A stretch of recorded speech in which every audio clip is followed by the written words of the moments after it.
Assalamualaikum and welcome back to Web Application Penetration Testing Complete Course. Myself Hammad Ahmad और इस video से हम अपने मॉड्यूल 2 लिनक्स एसेंशियल को स्टार्ट करने लगे हैं। इस मॉड्यूल में हम लिनक्स को समझेंगे, लिनक्स का डायरेक्टरी स्ट्रक्चर, लिनक्स के टर्मिनल के ऊपर काम करना सीखेंगे और लिनक्स टर्मिनल की जो इम्पोर्टेंट कमांड्स है वो हम इस मॉड्यूल में सीखेंगे। इस वीडियो में हम लिनक्स की होम स्क्रीन और कुछ इम्पोर्टेंट 2-3 कमांड्स देखेंगे। So let's get started.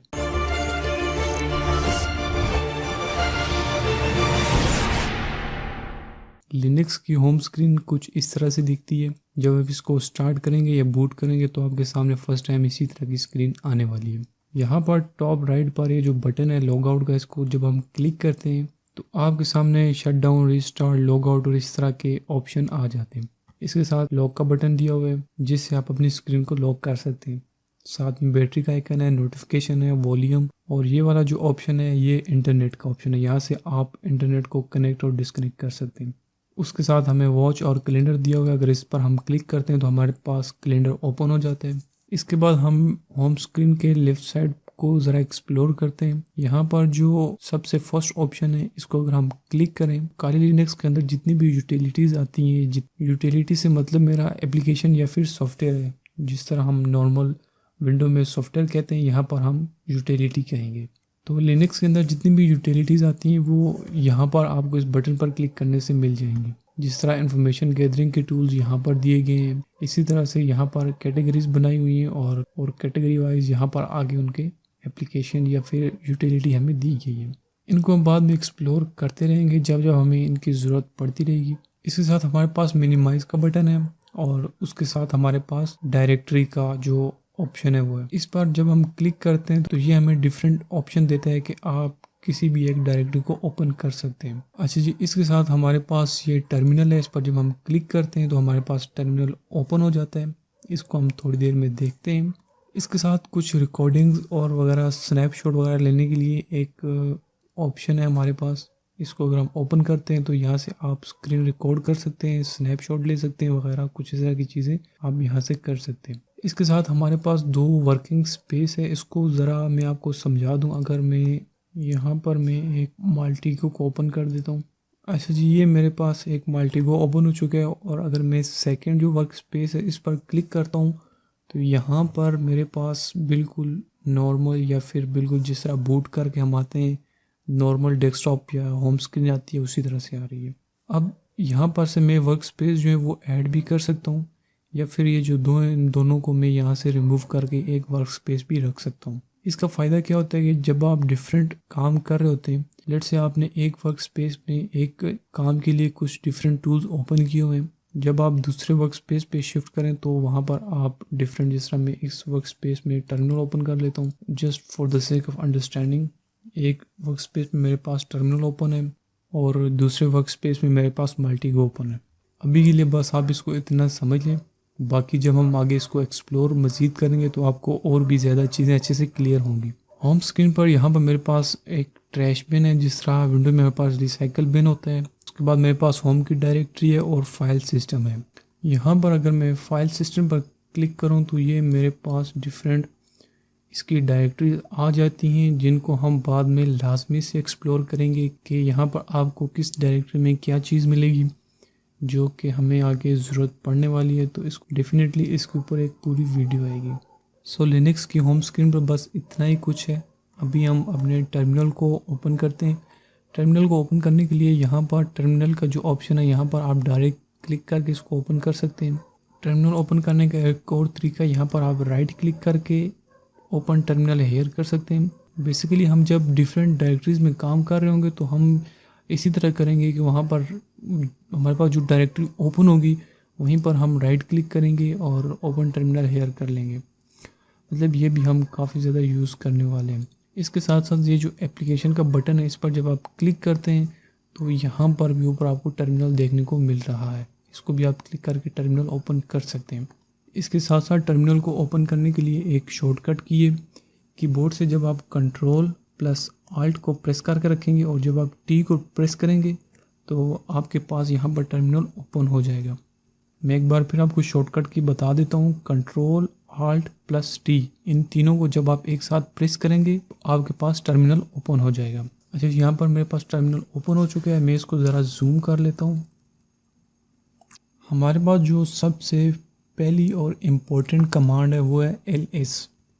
ls का मतलब है लिस्ट शो। ls लिखकर जब आप इंटर करते हैं, आप जिस डायरेक्टरी में मौजूद होते हैं उस डायरेक्टरी के अंदर जितनी भी चीज़ें मौजूद होती हैं उनको ये लिस्ट शो कर देती है। अभी आपको पता कैसे चलेगा कि आप कौन सी डायरेक्टरी में मौजूद हैं?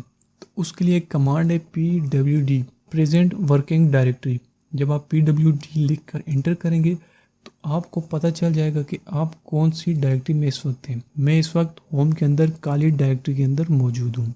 आप ls कमांड के साथ -la की एक्सटेंशन भी लगा के यूज़ कर सकते हैं। ls के साथ -la की एक्सटेंशन लगाकर जब आप इसको एंटर करेंगे तो ये उस डायरेक्टरी के अंदर मौजूद जितनी भी चीज़ें हैं उनकी एडिशनल इन्फॉर्मेशन भी आपको दे रहा होगा। जिस तरह पहले इसने मुझे सिर्फ डायरेक्टरीज़ का नाम दिया है, डेस्कटॉप, डॉक्यूमेंट्स, डाउनलोड्स वगैरह, लेकिन यहाँ पर जब मैंने ls लिस्ट शो किया है और उसके साथ मैंने एक्सटेंशन दी है -la की, तो इसने मुझे और भी काफ़ी ज़्यादा डिटेल्स दी है, जिसने यहाँ पर इसने मुझे परमिशंस का बताया हुआ है, जो कि आगे जाके हम डिटेल में स्टडी करने वाले हैं। इसी तरह से ये जो इन्फॉर्मेशन शो कर रहा है इसकी हमें बाद टाइम ज़रूरत पड़ती है। तो इसलिए आप ये याद रखें कि जब आपने चीज़ों को लिस्ट शो करना हो और उसके साथ आपको अगर एडिशनल इन्फॉर्मेशन भी चाहिए तो आप -la की एक्सटेंशन भी साथ में देंगे। इसके बाद जो एक इम्पोर्टेंट कमांड है और जो आप बार बार यूज़ करेंगे वो है क्लियर।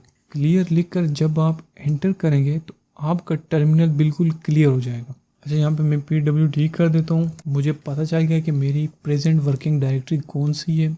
यहाँ पर जो नेक्स्ट इम्पोर्टेंट कमांड है वो है cd। cd का मतलब है चेंज डायरेक्टरी। cd लिखने से पहले मैं ls कर देता हूँ ताकि मुझे पता चल जाए कि यहाँ पर कौन कौन सी डायरेक्टरी मौजूद है। और यहाँ पे मैं cd करके डाउनलोड लिखता हूँ। डाउनलोड लिख कर मैं जो ही एंटर करूँगा तो मेरी डायरेक्टरी चेंज होगी। पहले मैं मतलब यहाँ पर मैंने ऊपर इसीलिए आपको पाथ दिखाया था अपना कि मैं काली के अंदर हूँ इस वक्त, लेकिन मैंने cd करके डाउनलोड जब लिख के एंटर किया है तो मेरी डायरेक्टरी चेंज होकर मैं डाउनलोड के अंदर आ जाऊँगा। यहाँ पर डायरेक्टरी से मुराद फोल्डर है। जिस तरह विंडो में नॉर्मल हमारे पास फोल्डर होता है, इसी तरह यहाँ पर हम उसको डायरेक्टरी कहते हैं। जिस तरह विंडो में हमने किसी भी फोल्डर में जाना हो या फोल्डर को ओपन करना हो तो हम सिंपली उस फोल्डर पर डबल क्लिक करते हैं तो फोल्डर हमारे पास ओपन हो जाते हैं। इसी तरह यहाँ पर हमने अगर किसी फोल्डर में जाना है तो उसके लिए हम कमांड यूज़ करेंगे cd, चेंज डायरेक्टरी। cd लिख के आगे जिस डायरेक्टरी में हमने जाना है उस डायरेक्टरी का हम नाम लिखेंगे और इंटर करेंगे तो हम उस डायरेक्टरी में आ जाएंगे। यहाँ पर मैं अगर pwd लिखूँ यानी कि प्रेजेंट वर्किंग डायरेक्टरी, मेरा मुझे पाथ बताओ कि मैं किस डायरेक्टरी पर अभी खड़ा हूँ, तो पहले यहाँ पर आप देख सकते हैं कि मैं होम के अंदर काली की डायरेक्टरी में था, लेकिन अभी मैं डाउनलोड की डायरेक्टरी में आ गया हूँ। इसी तरह यहाँ पर अगर मैं दोबारा से ls करूँगा तो डाउनलोड के अंदर जितने भी मेरे पास डायरेक्टरीज, फाइल्स, फोल्डर जो कुछ भी है वो मुझे ये शो कर देगा। यहाँ पर डाउनलोड में मेरे पास कुछ भी नहीं है। अगर मैं आपको शो भी कर देता हूँ यहाँ से टर्मिनल से बाहर जाकर भी,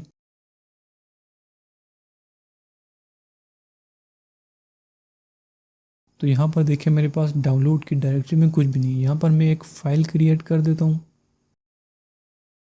और इसको मैं सिंपली नाम देता हूँ न्यू फाइल, और इसको मैं यहाँ से क्रिएट कर देता हूँ सिंपली आपको दिखाने के लिए। और दोबारा से मैं टर्मिनल पे अगर आता हूँ यहाँ सिंपली मैं इसको पहले क्लियर कर देता हूँ। क्लियर करने के बाद pwd कि मुझे ये डायरेक्टरी बता दे, मैं डाउनलोड के अंदर ही हूँ। यहाँ पर मैं ls करता हूँ तो यहाँ पर न्यू फाइल आप देख सकते हैं जो मैंने यहाँ पर क्रिएट की थी ये मुझे शो कर रहा है। अगर मैं ls -la करूँ तो ये यहाँ पर मुझे कुछ एडिशनल इन्फॉर्मेशन भी उस फाइल के बारे में दे रहे हैं। अच्छा जी, हम चेंज डायरेक्टरी पर थे, तो अगर मैं cd करके डबल डॉट लगा कर एंटर करूँगा तो मैं एक डायरेक्टरी पीछे आ जाऊँगा।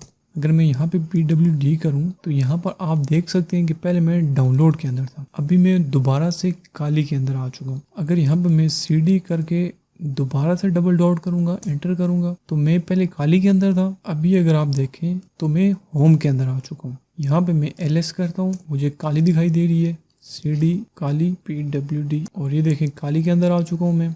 यहाँ से मैं ls करता हूँ, यहाँ पर ये मुझे डायरेक्टरी शो कर रहा है डिफरेंट। अभी मैं डेस्कटॉप पर जाता हूँ, cd। अच्छा, यहाँ पर एक इम्पोर्टेंट चीज़, यहाँ पर अगर डायरेक्टरी कैपिटल लेटर से स्टार्ट हो आपने कैपिटल लेटर से ही लिखना है, अगर वो स्मॉल लेटर से स्टार्ट हो तो आपने स्मॉल लेटर से ही लिखना है, यानी कि ये केस सेंसिटिव है। एंटर करता हूँ तो अगर PWD में आपको यहाँ पर दिखाऊँ तो मैं डेस्कटॉप के अंदर आ चुका हूँ। यहाँ से मैं टर्मिनल को क्लियर कर देता हूँ। यहाँ पर CD से आप एक और काम भी कर सकते हैं कि आप एक पूरा पाथ दे सकते हैं। जिस डायरेक्टरी में आपने डायरेक्ट जंप करना हो आप डायरेक्ट उस डायरेक्टरी का पूरा पाथ देकर उसमें जा सकते हैं। जिस तरह मैं होम काली के अंदर डाउनलोड्स, जिस तरह यहाँ पर मैंने होम के अंदर काली और काली के अंदर डाउनलोड एक पूरा पाथ दे दिए और अभी मैं किस डायरेक्टरी में मौजूद हूँ, मैं डेस्कटॉप पर मौजूद हूँ। यहाँ पर मैं जब एंटर करूँगा तो मैं यहाँ से डेस्कटॉप से डाउनलोड की डायरेक्टरी में डायरेक्ट आ चुका हूँ। तो CD की कमांड से हमने 3 चीज़ें देखी। CD से अगर आप 2 डॉट लगाकर उसको एंटर करेंगे तो एक डायरेक्टरी पीछे चला जाएगा। जिस तरह विंडो में हम यहाँ पर ऊपर एक बैक का बटन होता है, उस बैक के बटन को क्लिक करके हम पीछे वाले फोल्डर में चले जाते हैं। इसी तरह अगर आप CD करके आगे डायरेक्टरी का नाम देंगे वो उस डायरेक्टरी में चला जाएगा, या फिर आप CD लिख कर आगे पूरा पाथ दे सकते हैं। उस पाथ के हिसाब से डायरेक्टरी आपकी चेंज हो जाएगी। यहाँ पर अभी काली के अंदर एक अच्छी चीज़ आई है कि जब भी मैं यहाँ पर कोई कमांड लिखता हूँ तो जब तक मैं सही कमांड नहीं लिखूंगा तो वो मुझे रेड शो करेगा। जिस तरह यहाँ पर मैंने क्लियर की स्पेलिंग गलत लिखी है तो ये मुझे रेड ही शो कर रहा है, लेकिन जब मैं इसको ठीक करूँगा तो ये ग्रीन हो जाएगा। बस यही थी आज की छोटी सी इंटरेस्टिंग सी वीडियो। बस आपको टर्मिनल थोड़ा सा दिखाना था और 1-2 कमांड आपके साथ शेयर करनी थी। इस वीडियो में बेसिकली हमने 4 कमांड देखी हैं। सबसे पहले PWD प्रेजेंट वर्किंग डायरेक्टरी, यानी कि जिस डायरेक्टरी में आप मौजूद हो उस डायरेक्टरी का ये आपको पूरा पाथ दे देती है। उसके बाद हमने देखा LS लिस्ट शो, यानी कि जिस डायरेक्टरी में आप मौजूद हों उसके अंदर जितनी भी डायरेक्टरीज या जो भी फाइल फोल्डर्स कुछ भी पड़ा है वो आपको सब चीज़ें लिस्ट शो कर देगा। अगर आपने वो डायरेक्टरीज एडिशनल इन्फॉर्मेशन के साथ लिस्ट शो करनी है तो उसके लिए साथ में आप -LA की एक्सटेंशन भी देकर एंटर कर सकते हैं, यानी कि LS स्पेस -LA। उसके बाद जो तीसरी कमांड हमने देखी है वो चेंज डायरेक्टरी की है। CD को आप 3 तरह से यूज़ कर सकते हैं। सबसे पहले कि आप CD लिख कर डायरेक्टरी का नाम दें तो आप उस डायरेक्टरी में आ जाएंगे। सेकेंडली अगर आपने एक डायरेक्टरी पीछे जाना है तो आप सिंपली CD डॉट एंटर करेंगे तो आप एक डायरेक्टरी बैक आ जाएंगे, या फिर आप CD लिख के पूरा कंप्लीट पाथ दे सकते हैं कि मैंने इस डायरेक्टरी में जंप करना है। और उसके बाद एक फ्रीक्वेंटली यूज होने वाली कमांड क्लियर, कि जब आप क्लियर लिख के एंटर करेंगे आपका टर्मिनल क्लियर हो जाएगा। बस ये थी आज की वीडियो। अगर वीडियो में आपको कुछ सीखने को मिला है तो चैनल को सब्सक्राइब कर दें। मिलता हूँ आपसे अगली वीडियो में, तब तक के लिए अल्लाह हाफिज़।